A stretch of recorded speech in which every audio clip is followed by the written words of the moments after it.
I remember being a teenager and walking into Tower Records. Before stepping inside, I'd have all kinds of things I wanted to check out. This band I saw on MTV's 120 Minutes, something I caught late at night on Night Flight. My wants seemed endless, but the moment I walked into the store, everything changed.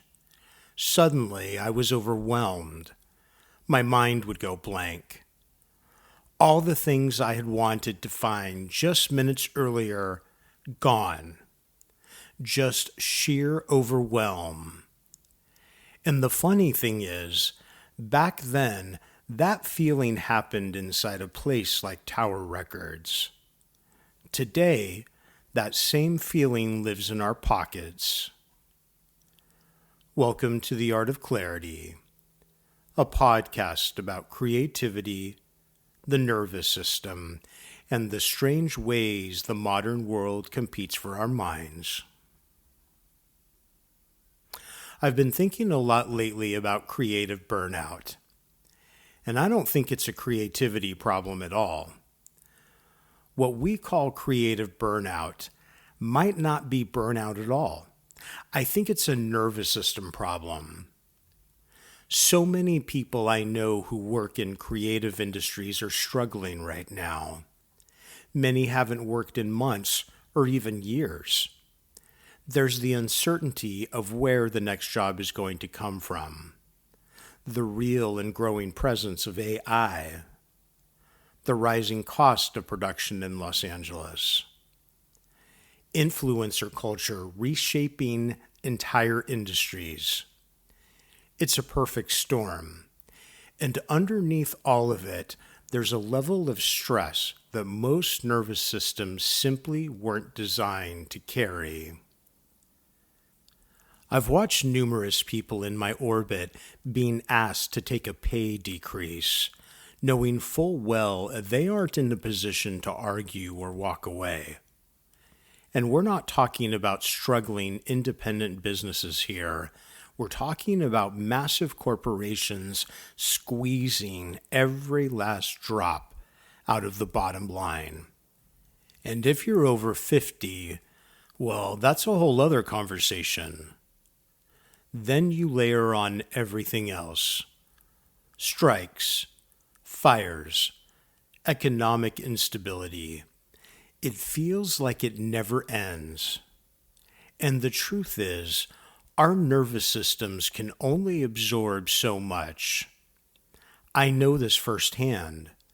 Several years ago, my own nervous system essentially surrendered under the weight of prolonged stress in a high-stakes creative environment. What followed was something I never expected. I was eventually diagnosed with a rare autoimmune disease. In the process, I lost almost everything. But today, I'm fortunate enough to say that I'm in remission. And that experience changed the way I think about burnout entirely. Because once you see what happens when the nervous system collapses, you start to realize that what we call burnout might actually be something deeper, something biological, something systematic, something we've been misunderstanding for a very long time. Just look around. How many people do you know today dealing with autoimmune issues? Now ask yourself, 20 or 30 years ago, how often did you hear about autoimmune disease? Something is happening, and stress may be a much bigger part of that story than most of us realize.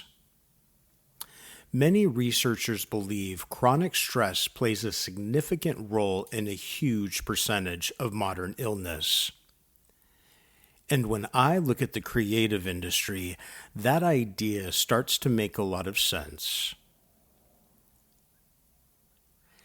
In my practice, I work with a lot of creative people. Directors, comedians, actors, writers. There is almost always one common theme beneath the surface: fear of what comes next, or if anything will come next at all. Is it over? Will I get another gig? Did I just do the best work of my life and now it's over? We chose a difficult industry. Most of us chose it when we were young, when we were riding on energy, optimism, and big dreams. And yes, the rewards in a place like Los Angeles can be immense. But for many people, the reality is something very different. Constant uncertainty, constant comparison, the gatekeepers, constant self-doubt, constant rejection, imposter syndrome, and the creative pressure we place on ourselves never really lets up. And it's not just the person who's trying to make it.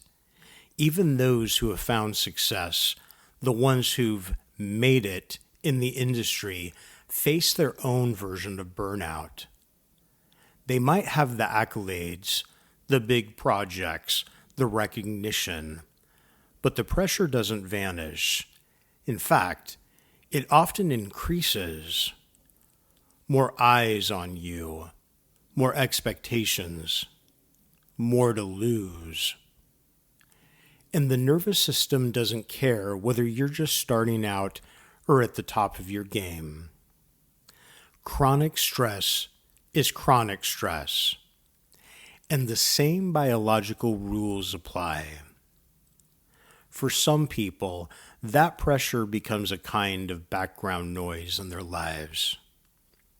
For others, it eventually becomes something the nervous system simply can't carry anymore. Creative burnout isn't just emotional exhaustion. It's the nervous system reaching its limit. We are now in a vortex of constant stimulation. Our phones, doom scrolling, social media. Hell, refrigerators now come with high-def LED SmartPad screens plastered to the front of them. We hardly ever get a break. Streaming, endless choices. Now think about something else. Rent in Los Angeles. When I moved here in '93, I rented a tiny one-room guest house in Hollywood for about $275 a month, and I was an intern. But with the money I had saved, I could actually make it work. And I've been fortunate. I've always been able to live on my own up until I met the love of my life. Back then, it was possible to move to Los Angeles when you were young and just figure it out. What does a decent one-bedroom apartment in Hollywood cost these days? $2,000, $2,500, $3,000? It's hard to even comprehend. You couldn't do what I or many of my friends did anymore. A young person moving here alone and trying to find their way. They'd probably need 3 or 4 roommates just to have a place to sleep. And then you layer on something else like social media, influencer culture, constantly comparing yourself to other people, watching everyone else's highlight reel, living in a constant state of wanting, or maybe a constant feeling of lack, feeling disappointed because your Instagram post only got 12 likes. It's a constant stream of stimulation and comparison and pressure. And the nervous system never really gets a chance to rest. When I talk about creative burnout as a nervous system problem, I'm not just talking theoretically. I've lived it. There was a time when I was completely addicted to those creative highs, those intense bursts of energy and flow that come with working in a high-stakes creative environment. But what I didn't realize at the time was that those highs came with a cost. When the projects ended, when the adrenaline wore off, I'd crash hard. I was essentially addicted to cortisol and those intense neurochemical states. And over time, my nervous system paid the price. What I didn't understand then was how these cycles of intense stimulation and crash were affecting my nervous system at a deep level. The body can't distinguish between a creative deadline and a physical threat. It just responds to stress hormones. Over time, those stress chemicals take a toll, leading to burnout, illness, and sometimes autoimmune issues like the one I experienced. So what looks like creative burnout is often a nervous system in survival mode. The state people talk about, fight or flight. Creative thinking doesn't happen there. When the body is under chronic stress, the nervous system shifts into fight or flight. Blood flow moves away from the parts of the brain responsible for imagination and long-term thinking, and toward the parts responsible for immediate survival. In other words, the brain becomes focused on threat, not creativity. And creativity requires something very different from the brain. It requires curiosity, play, exploration, all of which disappear when the nervous system believes it's under threat. And if that state continues long enough, the nervous system begins to behave as if the pressure will never end. Sleep becomes difficult. Attention fragments. The body stays flooded with stress hormones like cortisol. Eventually, the system becomes exhausted.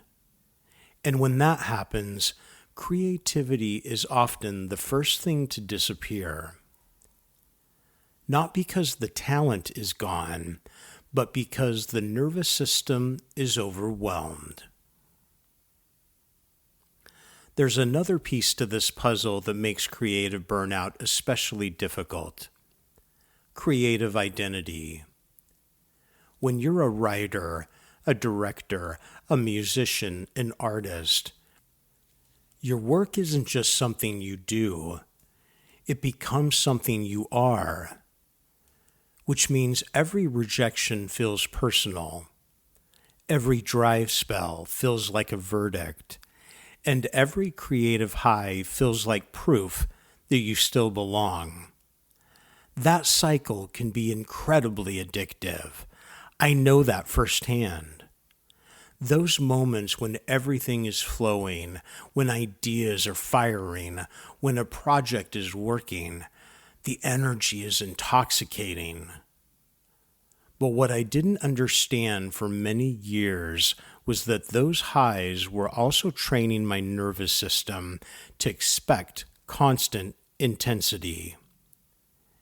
And when the intensity stopped, the crash would be brutal. Maybe creative burnout isn't a failure of imagination.